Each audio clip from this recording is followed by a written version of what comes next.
Fecha ele pra mim, por favor, amiga.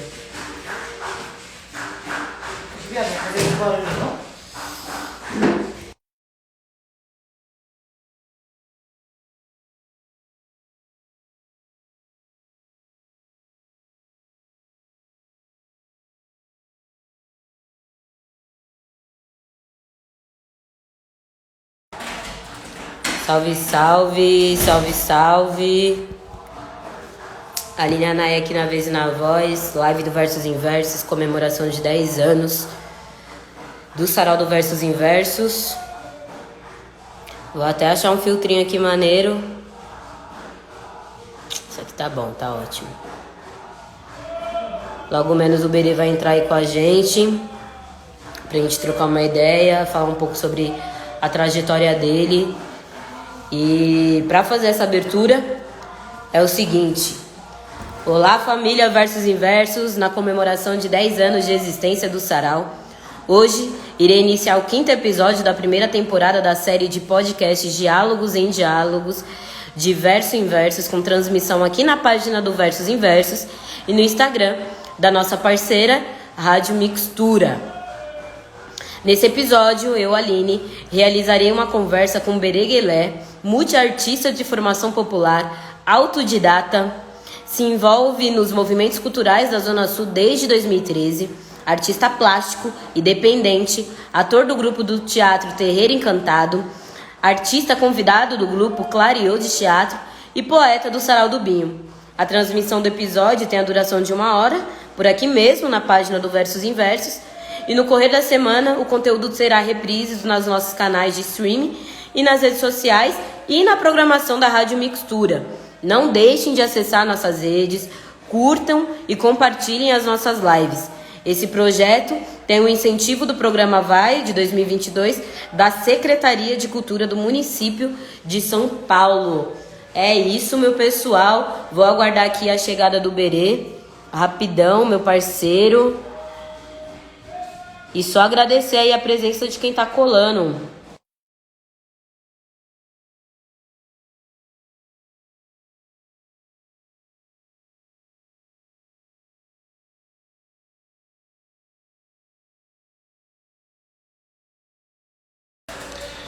E é isso, meu pessoal. Vamos esperar aqui a chegada do Berê. Enquanto o Berê não chega, eu vou avisar vocês que amanhã vai ter Versos Inversos lá no centro da cidade. A gente vai estar lá recitando poesia, falando. Tem vários poetas e poetas convidados. Tem Jennifer Nascimento, tem Tata Alves, tem James Lino. Tem uma porradona de pessoal aí que vai chegar e vai encostar com nós. Então, mano, só brotar mesmo, porque é isso. E vai ser lá na Praça das Artes às 8. Tem um flyer aí do verso, aqui na página do Versos Inversos. E a gente tá divulgando esse flyer aí nas outras redes sociais também. Eu fiz a apresentação do Berê, vou convidar ele aqui para entrar, para somar com a gente.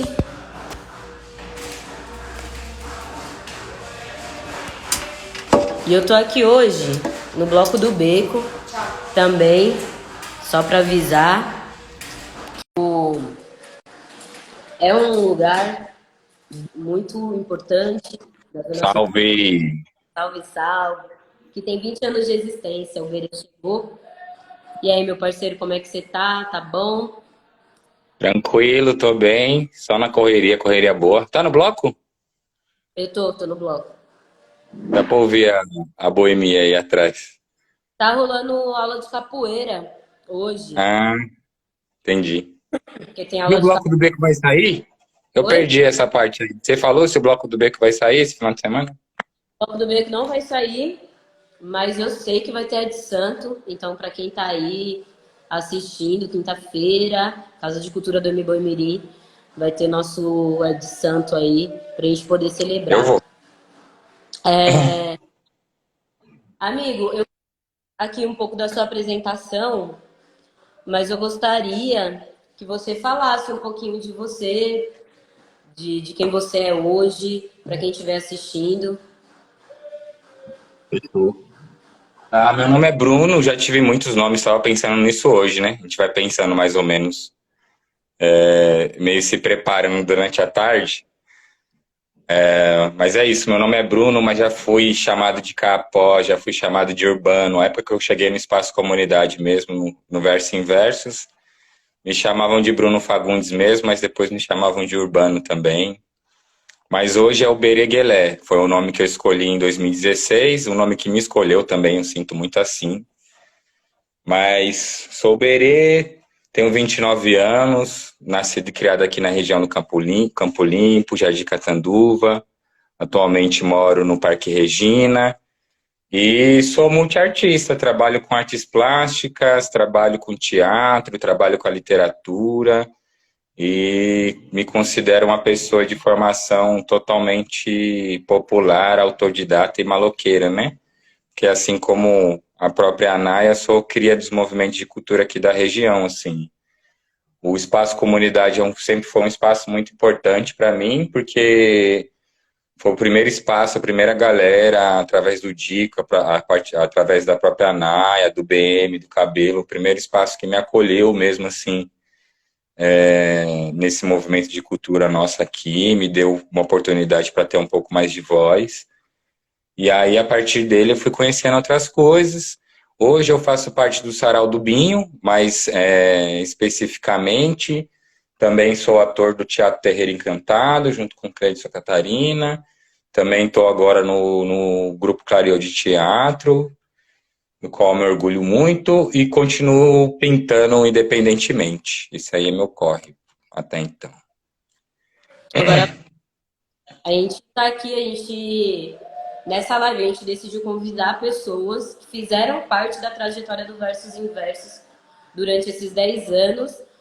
E a nossa amizade começou também, né, através do Espaço Comunidade, através do Versos em Versos. E falar da nossa trajetória é também falar sobre esses lugares, né, que a gente passou. E eu tenho uma memória sua no sarau, uma pessoa muito tímida, com muita dificuldade de falar em público, enfim, meio que ensaiando esse processo, né, de falar em público e lá, até de dançar. E como que foi para você, assim, tipo, começar a recitar o que você já escreveu? A gente vai chegar na parte da escrita, mas o que te deu um up para começar a recitar, assim? Eu acho que eu continuo sendo muito tímido. Eu agora mesmo tô tímido, tô ansioso, mesmo sendo uma live, tipo. E por mais que agora eu tenha mais facilidade de me apresentar, independente esses tempos, por exemplo, eu tive experiência de recitar lá no Teatro Municipal, mas no Teatro Municipal ou numa biblioteca para 5 pessoas do mesmo coletivo, eu sempre sinto a mesma timidez, assim, a mesma ansiedade. Eu sou uma pessoa tímida, assim. Mas, ao mesmo tempo, acho que eu sempre gostei de expor minha arte, assim. Eu sempre tive minha arte como uma coisa pública mesmo, assim. Então, aquelas primeiras experiências no Verso em Versos era muito essa experiência de conseguir lidar melhor com esse frio no estômago, assim. Eu fiz uma postagem ontem para convidar a galera para live e eu achei umas fotos de 2014, 2015 e você vê na minha cara, assim, que eu tô, tipo, com os olhos de medo, assim, desesperado. Acho que hoje em dia, depois, e um pouco depois do teatro também, e da experiência do próprio sarau, eu aprendi a meter o louco, assim. E às vezes até a criar um personagem para conseguir lidar com a timidez, mas continuo sendo uma pessoa tímida. Eu sempre acho muito louco, assim, de observar no sarau. Eu gosto muito do sarau por causa da diversidade, assim, né? De, de personalidades e de origens, assim, né? Tipo, vem uma senhora para recitar e vem um cara da Paraíba com um mano do rap, um punk e etc e tal. E eu acho que isso me deu força também, assim, de me sentir dentro dessa diversidade, assim. E eu esqueci, eu ia falar outra coisa, brisei. Mas eu acho que é mais ou menos por aí.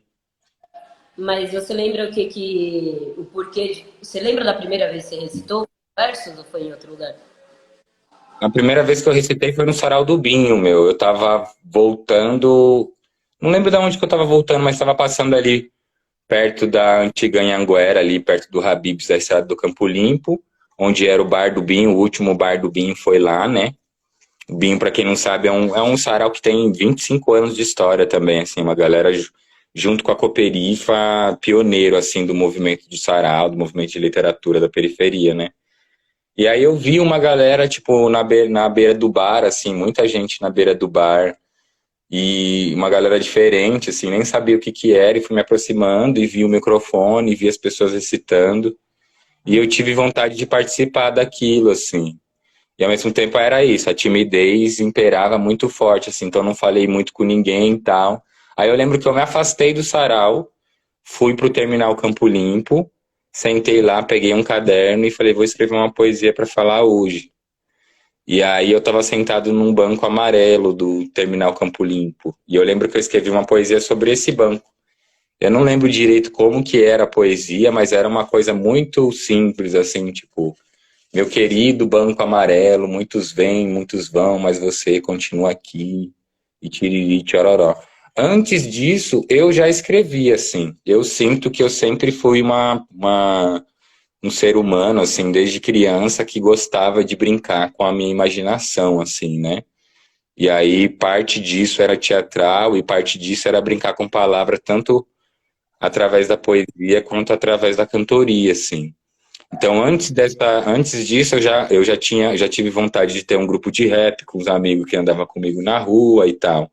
Mas acho que foi a partir desse momento do Sarau do Binho que eu comecei a escrever poesia propriamente dita, assim. Mas era isso, a galera do Sarau do Binho era uma galera de outra geração, assim, né? Uma galera mais velha. E aí a minha timidez também se baseava muito numa admiração por eles, assim. Tipo, eu falava, caralho, essa galera é muito foda e um dia eu quero estar junto com eles, mas não conseguia me comunicar muito. E aí eu não lembro através do que eu conheci o Versus, nem lembro a primeira vez que eu fui no Versus, e nem no espaço comunidade, assim. Mas eu sei que o Versus foi o lugar que eu me senti confortável, assim, justamente que eu consegui romper essa timidez e participar mais, justamente porque eu me identificava mais tanto pela questão de geração, né? Era uma galera mais da nossa idade, assim, quanto pelas temáticas também, né? Que conversavam mais com a gente. Mas não lembro, agora você me pegou, não lembro a primeira vez que eu recitei no verso. Tem muita coisa que eu, tipo, não lembro como foi que eu te conheci também, por exemplo. Eu lembro. Você lembra? Eu lembro porque eu te fiz essa pergunta porque eu lembro muito da primeira vez que eu recitei, e que foi o Versos em Versos, mas eu sempre escrevi também, enfim. E mesma lógica que você, assim, foi no Versos em Versos que eu me senti confortável, enfim, para recitar e tal. E eu lembro muito da sensação do meu corpo quando eu recitei a primeira vez, assim, que é como se tivesse sido um apagão e aí depois vem a luz de novo. E aí eu lembro muito mais dessa sensação corporal do que necessariamente o que eu recitei, ou como que eu falei com as pessoas. Eu gostaria muito de ter essa gravação, porque o Gessé, né, era o que fazia as gravações lá na época do Versos em Versos, mas eu não sei se ele tem isso em vídeo. Mas o que eu lembro é disso, dessa sensação corporal de nervoso, e ao mesmo tempo um orgulho mesmo, né? Porque aí eu tava transpondo uma barreira, né, de timidez também, para poder falar algo muito complexo, algo muito meu, enfim. E aí é isso. Você tocou também num ponto, Bruno, que eu acho massa, assim, que você falou um pouco da sua infância, né? E do quanto a imaginação ela perpassou ali sua infância, sua família, enfim. E como que foi, assim? Você já escrevia, você desenhava? Como que era essa relação? Eu tive uma infância boa, assim, eu sempre digo isso, apesar, eu tive uma adolescência muito conturbada, mas a minha infância foi muito lúdica, assim, eu tive a oportunidade de brincar bastante, sabe? Uhum.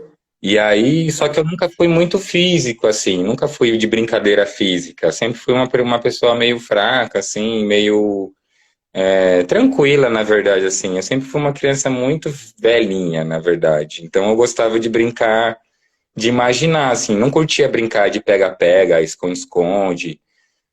Polícia e ladrão às vezes, assim, mas eu preferia brincar de ser um astronauta um dia, de ser um marinheiro no outro, de ser um, sei lá, eu viajava um pouco nessa brisa, assim.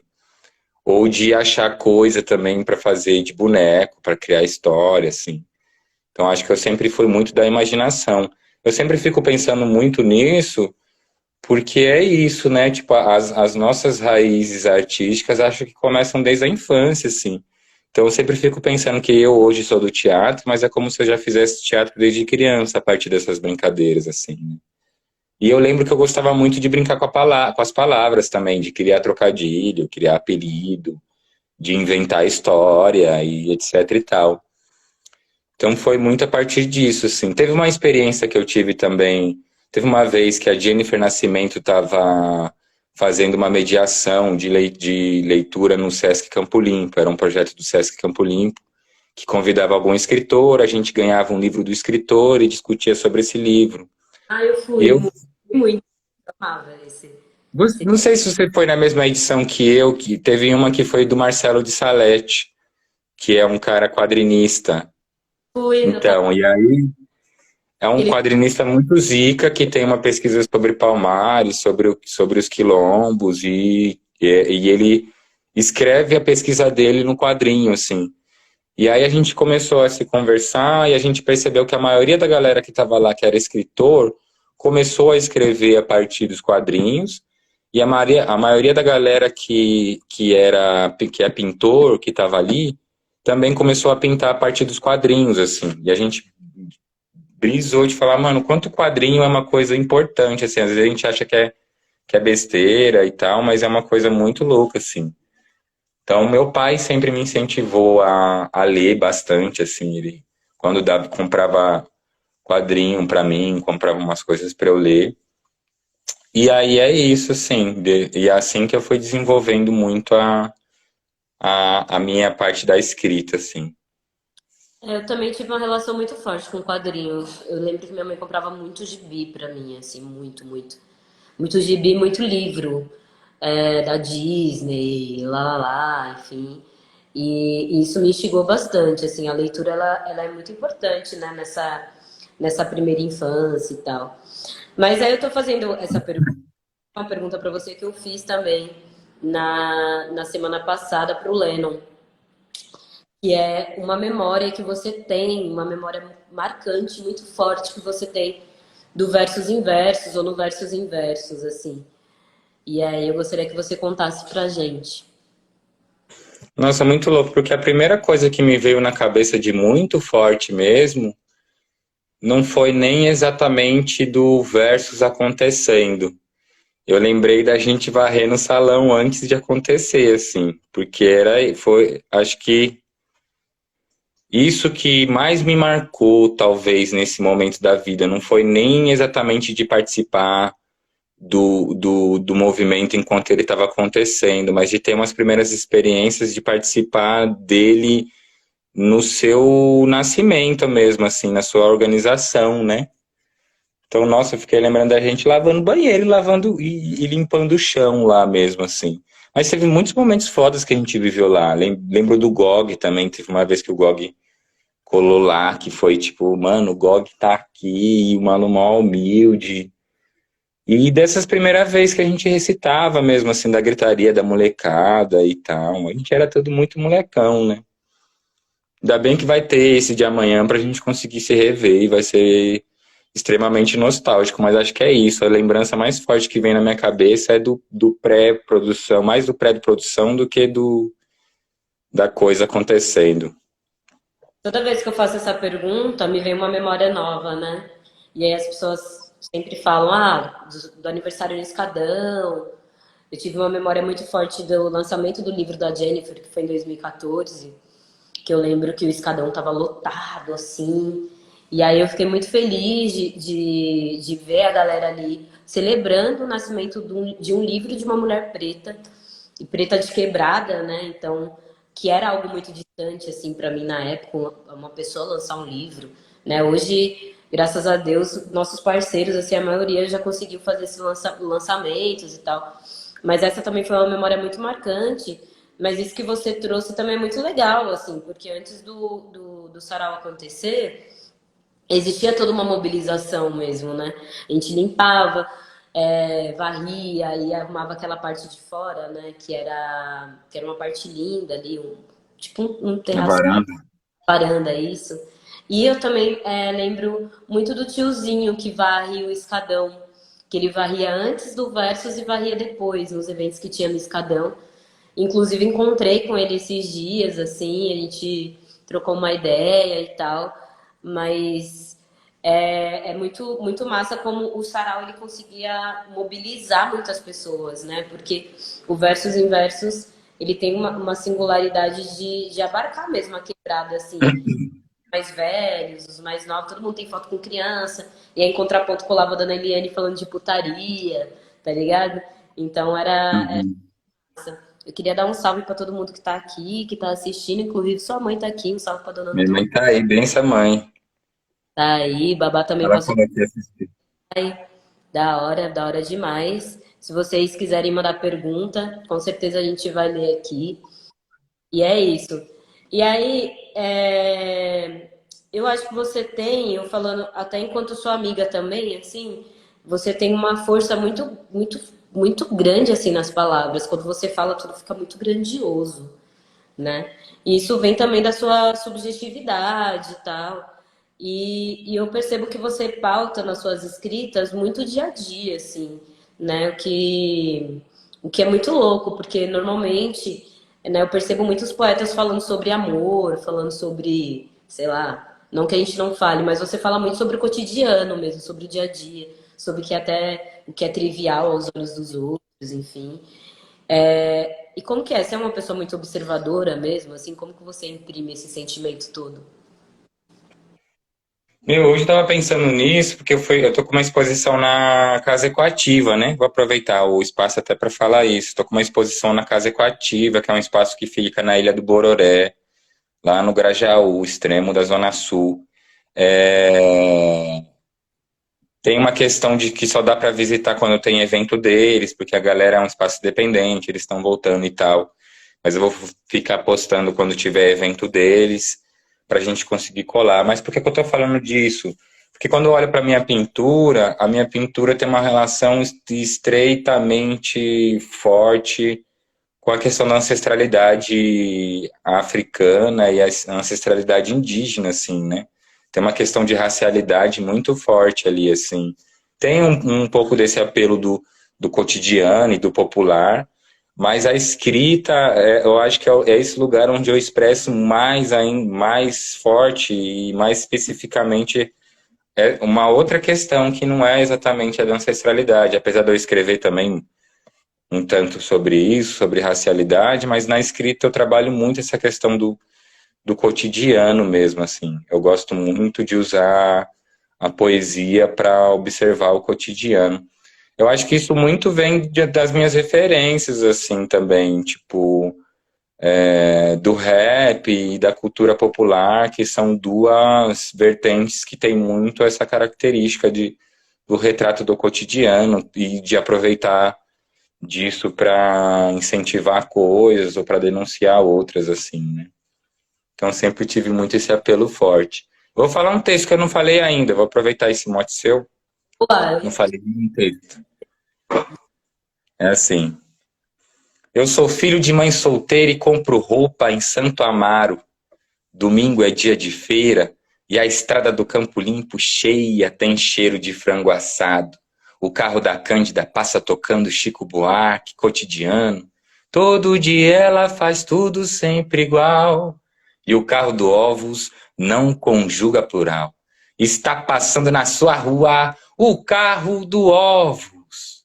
Minha mãe pediu para chegar cedo, para tomar cuidado. Mataram 4 ontem no bar da rua de baixo, para tomar cuidado com assalto, tomar cuidado com a polícia. Ela conhece a malícia dos homens fardados. Depois pediu para eu ir no Pedro comprar pão e leite. O Pedro compra pão no mercado e vende murcho, mais caro, mas mais perto da gente. Eita, dia quente, seu Pedro. Acho que vai chover. E o jogo de domingo é assunto para quem tem o que dizer, enquanto Cidade Alerta faz o pano de fundo na TV. A feira é um pedacinho de saudade no meio da cidade. É tanta fruta, legumes, verdura, tempero, são tantas cores, sabores, sotaques e cheiros que eu volto de sacola cheia. Manga, mamão, abacate, banana, e o troco é para ver as abelhas pousando na boca do copo do caldo de cana. Na rua da feira mora uma benzedeira e um dia minha mãe me levou lá. Eu, pequeno, não entendi o porquê da velha bater com as plantas na minha cabeça. Minha mãe trabalha desde criança a vida inteira. Empregada, dona de casa, costureira, me ensinou a bordar, pano de prata e toalha de mesa. Hoje eu bordo palavras, bordo histórias, bordo memórias e canto na feira. Cotidiano. A coisa linda, eu amo essa poesia. Verdade. Pra E é cada... isso, que bom que minha mãe tá aí, porque a minha mãe e a minha avó são duas pessoas, dois nomes que sempre aparecem, geralmente aparecem também, a imagem delas aparece nas minhas escritas, assim, né? Dentro dessas leituras cotidianas também. Eu percebo muito isso, assim. E aí, amigo, você foi poeta, e aí muitas versões suas, eu amo todas elas. Mas esse seu ser cantante, assim, como quando você descobriu, como que foi isso, assim?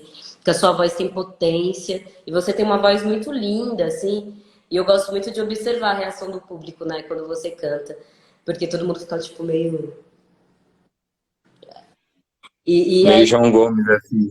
porque não Porque está, como que sai uma voz tão grossa do menino tão magro? como que sai esse vozeirão desse menino tão mal? Você sempre cantou, amigo? Você foi descobrindo isso também junto com as suas descobertas artísticas? Não, meu, assim, eu acho que a coisa que eu descobri depois, que me espantou mesmo, foi a questão do teatro. Eu nunca tinha pensado em fazer teatro. Uma vez ou outra eu pensei para romper timidez, assim, mas não era um pensamento muito firme.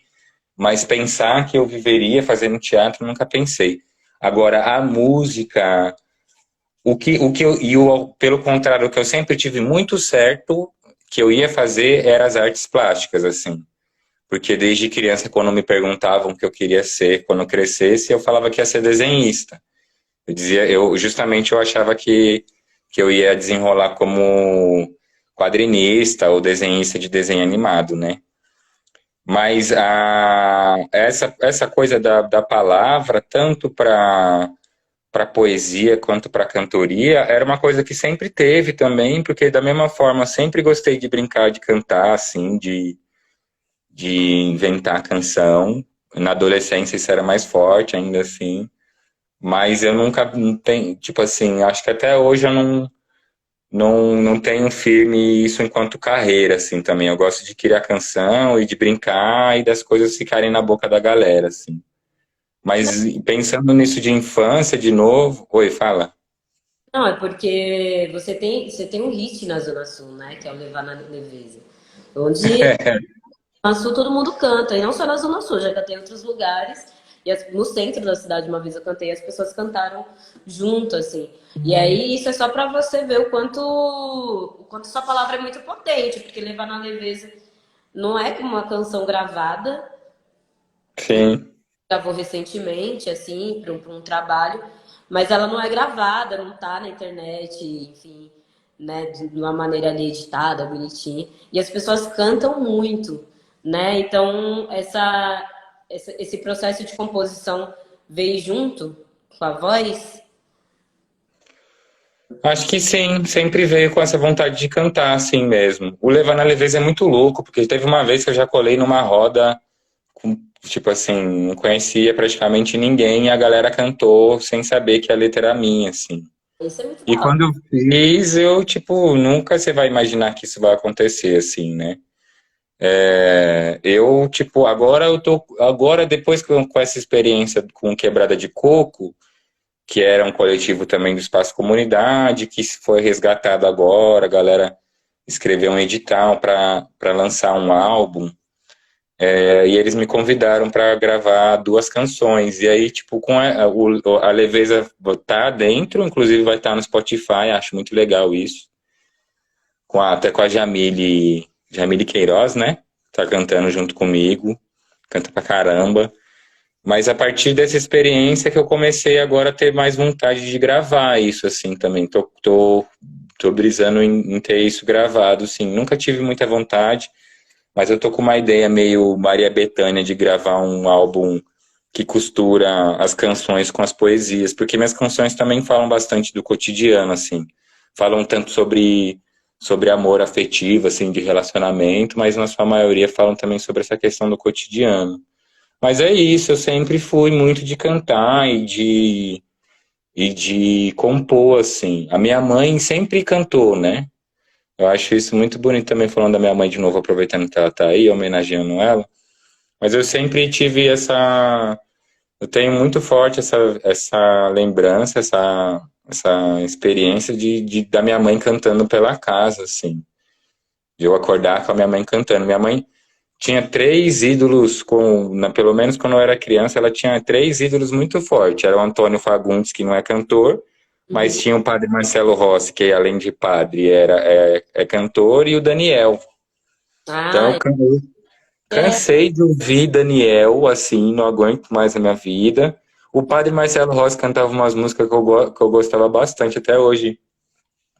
De vez em quando eu canto umas músicas do catolicismo carismático, umas músicas que não são nem dele, na verdade, aquelas do Padre Zezinho. Abençoa, Senhor, as famílias, amém. Eu adoro essa música. Mas eu lembro muito forte da minha mãe ouvindo 2 coisas que, tipo, quando você é criança, na verdade, você não brisa muito no rádio, né? Não é uma preocupação sua ligar o rádio para ouvir música. Mas eu lembro 2 coisas que minha mãe botava para tocar que me paralisavam, assim, para ouvir, que era ela tinha ganhado um CD da Sandra de Sá e ela tinha um CD da Sandra de Sá e um do Chico César. Então era Olhos Coloridos, os meus olhos coloridos. Tim, tiririm. Essa me travava e Mama África. Mama África, a minha mãe. É mãe. Essas 2 músicas acho que tipo foram aquelas primeiras músicas que faz a criança parar mesmo, assim, falar, caraca, é interessante esse negócio de parar pra ouvir música, assim. Mas é isso, são essas minhas referências maiores, assim. E é isso, pra cantoria, minha referência maior é a cultura popular, muito forte, assim, né? E mais pra frente, a partir de conversas com a minha mãe também, eu fui descobrindo que era mais do que um gosto aleatório, assim, tipo, que eu gosto da cultura popular, das sambadas, mais do que porque eu gosto mesmo, mas porque eu tenho isso no meu sangue também, assim, de lembrança da minha mãe falando sobre a minha avó, que minha avó, tipo, eu ouvi no perto da minha mãe falava assim, mas sua avó fazia isso aí, juntava o povo trabalhando na roça e começava a cantar, e depois ia para o terreiro, quintal de alguém, continuava cantando.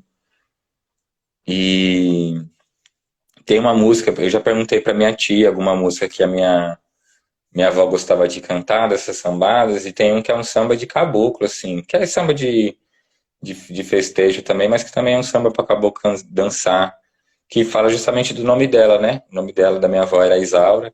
Aí é um samba que fala assim: Ô Isaura, toca a viola serena, toca a viola. Ô Isaura, toca a viola. Mas o leveza vamos levar na leveza, mundo é pesado demais, mundo é pesado demais. Vamos levar na leveza, mundo é pesado demais, mundo é pesado demais. Sossega e sossega tu. sossega aí. Sossega aí, sossega tu. Sossega aí. Não vale a pena sofrer por causa de um amor que ainda nem começou, que ainda nem começou. Não vale a pena sofrer por causa de um amor que ainda nem começou, que ainda nem começou. É uma música, é uma canção de 2016. Nossa, eu descobri É de 2016, Leva La Leveza. Verdade, né? Eu lembro. Eu lembro. Eu acabei de descobrir outra coisa em comum com você, que minha avó também chama Isaura. Minha avó lá de Minas Gerais. Isaura, olha aí. Aline e eu temos uma ligação ancestral diagnosticada, comprovada Sim, verdade. macumbisticamente.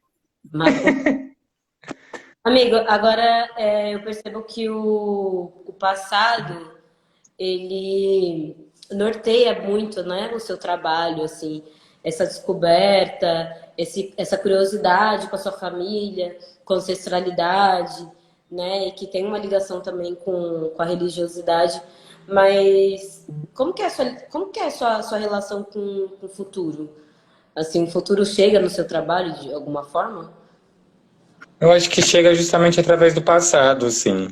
Uma coisa que eu gosto muito de refletir eu sou muito de cavucar justamente as histórias da minha família, assim, de tempo em tempo eu vou cavucando, pergunto para minha mãe, para minhas tias, quem era o bisavô, quem era a bisavó.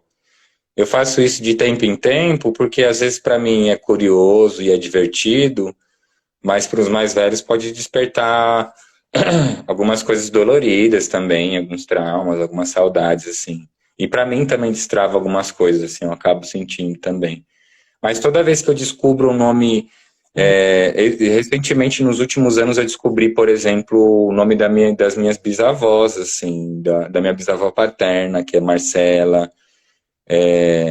Descobri a história da minha bisavó e da minha tataravó materna. A minha bisavó foi parida pela minha tataravó aos 13 anos. Minha tataravó se chamava Joana, acho que era Joana, e a minha bisavó Guilhermina.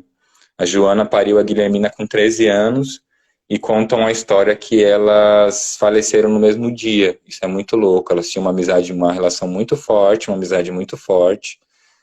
E uma faleceu de manhã e a outra faleceu de tarde, assim. No E mesmo eu dia? sempre ia no mesmo dia. Muito Doideira. louco, né? Tem pessoa que vem muito ligada, assim, muito forte mesmo para a Terra. E aí, toda vez que eu descubro alguma coisa, assim, sobre o meu passado, eu sinto que eu consigo vislumbrar mais o meu futuro, assim. Eu conheci a minha ascendência, eu consigo imaginar, por exemplo, uma descendência, assim, tipo, se eu estou conseguindo enxergar 4 gerações para trás, é porque é possível ter 4 gerações para frente, assim. E eu acho isso muito louco, porque pra gente que é preto, que é periférico, muitas vezes é negado pra gente esse conhecimento, essa consciência de que a gente vai deixar coisa pra frente, porque às vezes a gente não sabe nem se a gente vai chegar à velhice, né?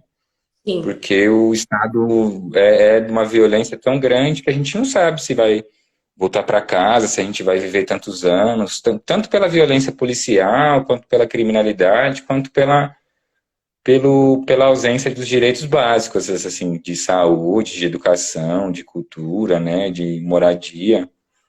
Mas eu fico pensando muito nisso, assim, toda vez que eu consigo enxergar mais, saber mais sobre o meu passado, não só da minha família pessoal, dessa linha genealógica de sangue mesmo, mas também, por exemplo, através do candomblé, assim, né, através da gente conhecer a nossa ancestralidade na parte da Umbanda e do candomblé, é uma possibilidade de eu conseguir enxergar o futuro, assim.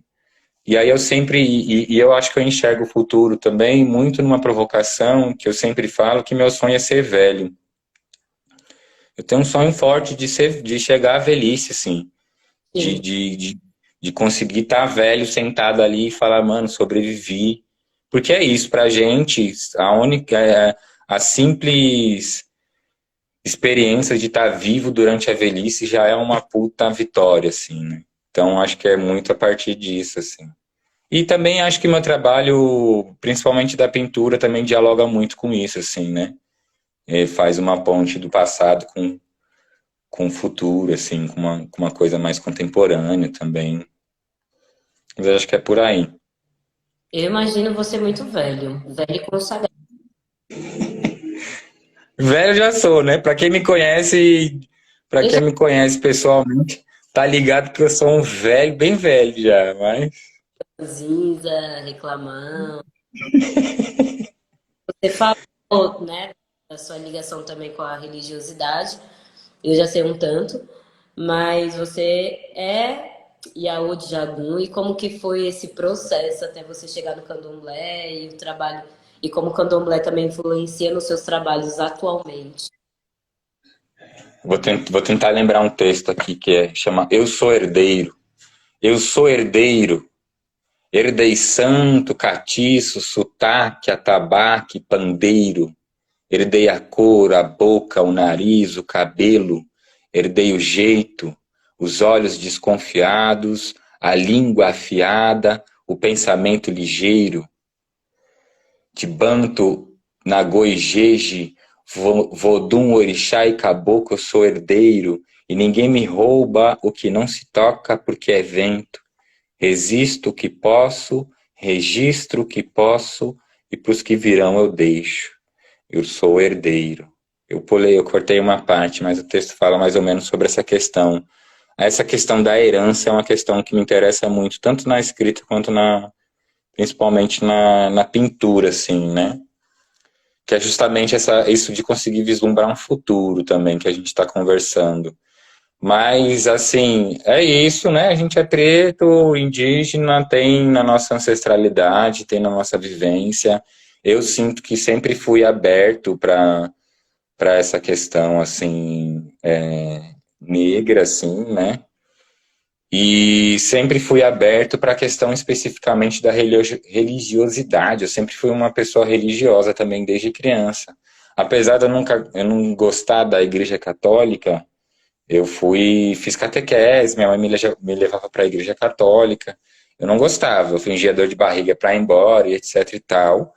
Mas eu gostava da ideia da fé, assim, eu sempre fui de ter muita fé, de rezar para Jesus, de rezar para o meu anjo da guarda. Minha mãe bordou a oração do anjo da guarda, ficava em cima da minha cama, eu rezava. Então sinto que eu sempre fui muito aberto para essa questão religiosa, assim. A minha avó, mãe da minha mãe, também era católica, mas ela também era macumbeira, ela ia para macumba, assim. Eu lembro da minha mãe incomodada, assim, preocupada do meu tio tá levando a minha avó na macumba, assim. Mas na época eu era bem novinho, assim, e não entendia muito aquilo, nem entrava muito na treta deles, assim.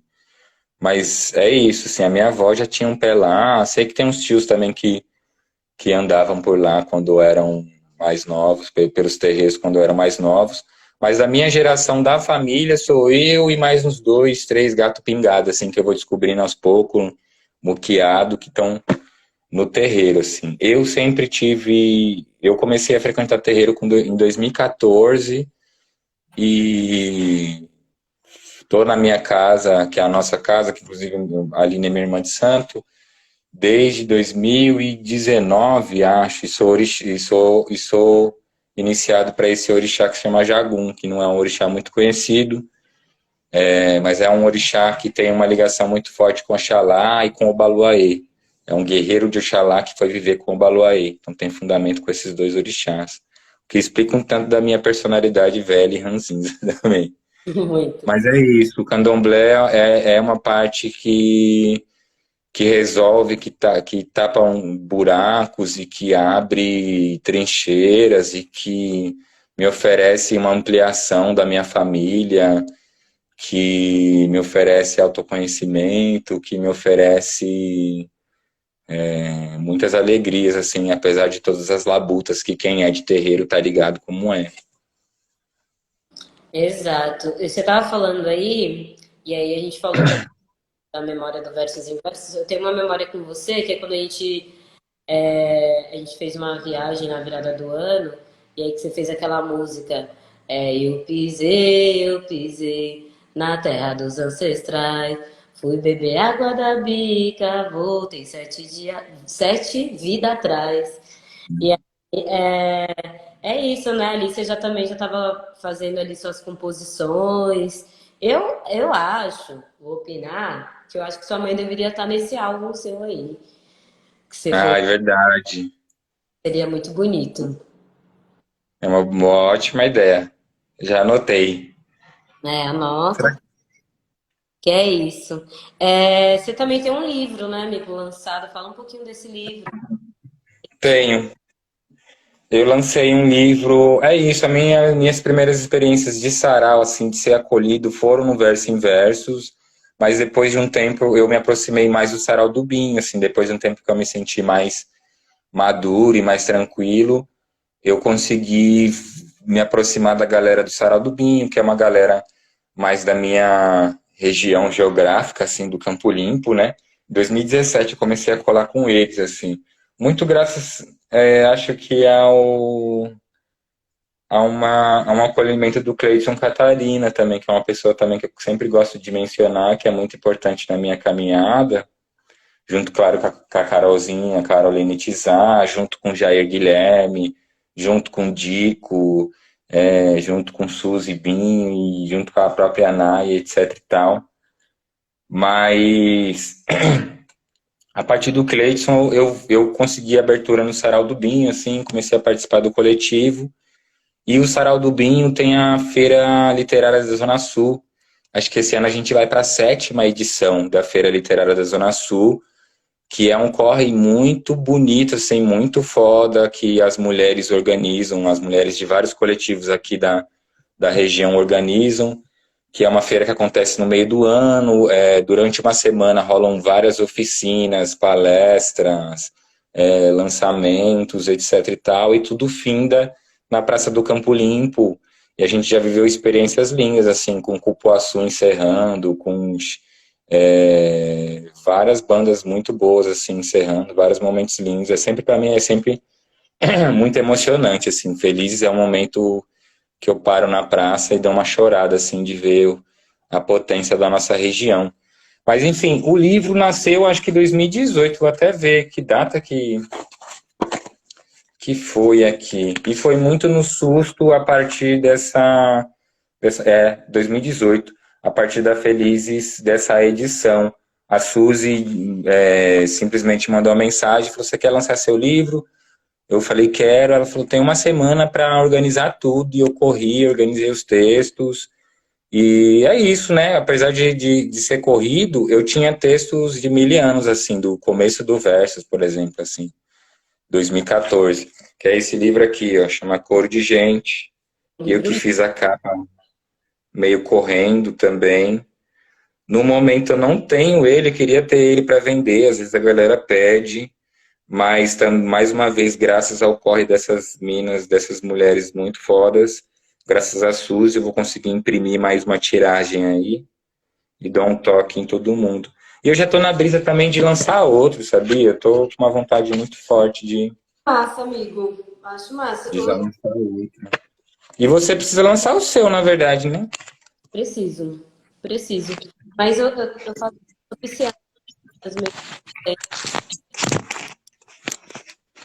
e sem pressa também. Vou lançar. Sim, até. Eu lembro de uma vez você levou o livro no do 13, vendeu tudo e tal. E aí eu fico pensando, né, nessa coisa de um homem preto, Campo Limpo, ter já lançado livro, né, e ter, sei lá, antes dos 30, né? Você vai fazer 30 agora.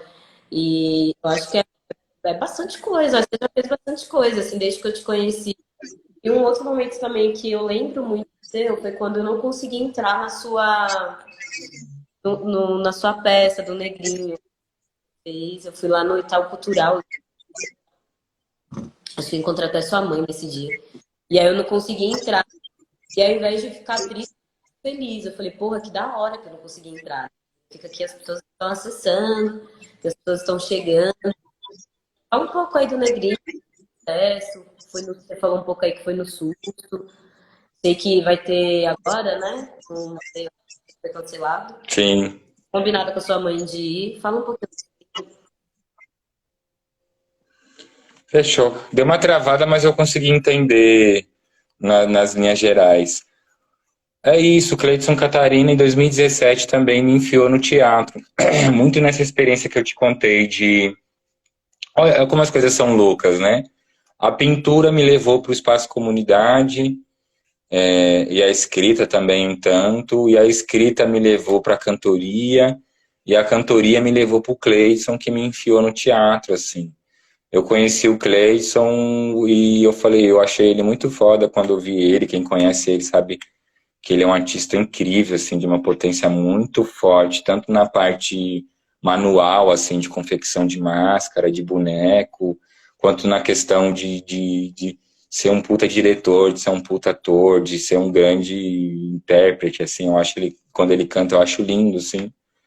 E quando eu vi ele, eu me aproximei dele falando assim, pô, cara, eu quero cantar com você. Um dia eu quero ter a oportunidade, eu lancei esse chaveco nele, assim, que um dia eu queria cantar com ele.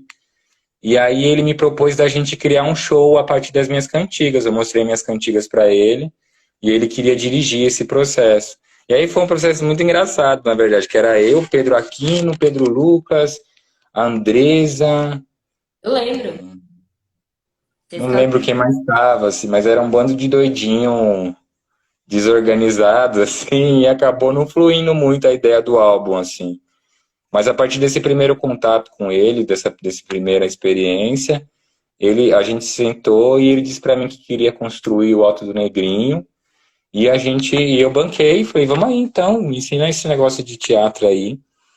E eu lembro que a gente criou uma peça, tipo, em 2, 3 meses, assim. E a gente não, né? Ele criou uma peça em 2, 3 meses, onde ele me ensinou um pouco sobre atuação, sobre o teatro popular, né? Sobre uma brincadeira, sobre brincar num teatro popular. Me ensinou a fazer boneco, ele fez os bonecos, fez os adereços, fez o figurino, fez a dramaturgia, ensaiou a gente, fez personagem, até hoje ele atua também com a gente. Então eu sou muito agradecido por essa pessoa, assim, por tudo isso, assim, e sou muito admirado pela capacidade, assim. O Alto do Negrinho é uma peça que narra o conto do Negrinho do Pastoreio. Esse é um conto que não é muito conhecido da gente de São Paulo, assim, eu acho, pelo menos eu não lembro na minha infância de ter ouvido falar sobre o Negrinho do Pastoreio. Mas é uma lenda do Sul e que... Opa, tá aí? Tô aqui. Tá me vendo? É uma lenda do Sul, sim. E que no Nordeste é muito forte, né? Conta a história de uma criança escravizada no sul do Brasil e que sofre violência na mão do senhor de engenho e tal. E aí a gente usa desse mote para discutir sobre o genocídio da juventude negra, mas também para pautar uma resistência através do festejo, assim, uma resistência através da nossa alegria, uma ousadia, assim, uma ironia através disso, assim. Eu acho o Alto do Negrinho uma armadilha, assim, uma ironia. E aí a gente apresenta dia 15 de maio no Espaço Clareira de Teatro, já fica a dica para todo mundo. E se eu não me engano, dia 28 de maio também na Casinha do Sonhar, alguma coisa, eu preciso pegar essa informação melhor.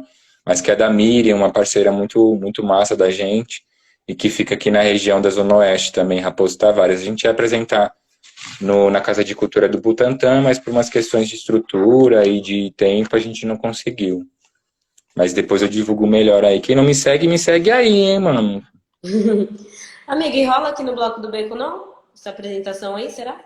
Ou precisa de muito Pô, estrutura? eu tenho um sonho de fazer aí, sim. Eu tenho uma vontade, sim. Eu vou conversar com o grupo, porque é isso. Eu fiquei agora 3 anos sem atuar, né? 2, 3 anos por causa da pandemia, mas também por outros processos que eu passei. E eu tô muito numa vontade grande, assim, de apresentar sempre que possível, assim. Vou trocar essa ideia. A gente gosta de ter espaço que tem estrutura de iluminação, né? Porque Ah, é a verdade. luz, a luz do Raja Luan é incrível, assim, é um personagem à parte. Mas eu também sempre apoio, também sempre pauto essa apresentação em outros lugares populares, assim. E eu acho que o Bloco do Beco seria muito interessante. Vou trocar essa ideia com a galera, assim. Troca ideia com o Lennon, porque eu acho massa mesmo, né? Que o teatro chegue em todos os lugares, enfim. Mas você lembra da primeira, quando você pisou no palco da sua primeira apresentação, você estava com o coração pela boca? Eu tava muito nervoso, eu tava muito nervoso. Porque você Primeiro já que é isso, o Cleiton... lotado, né? Oi? Você já começou com o teatro lotado, né? Pois é. Justamente por isso, o Cleiton é um artista incrível e já era conhecido na região. E a gente estava participando A gente estreou durante a programação da Mostra do Teatro do Gueto, do Clariô.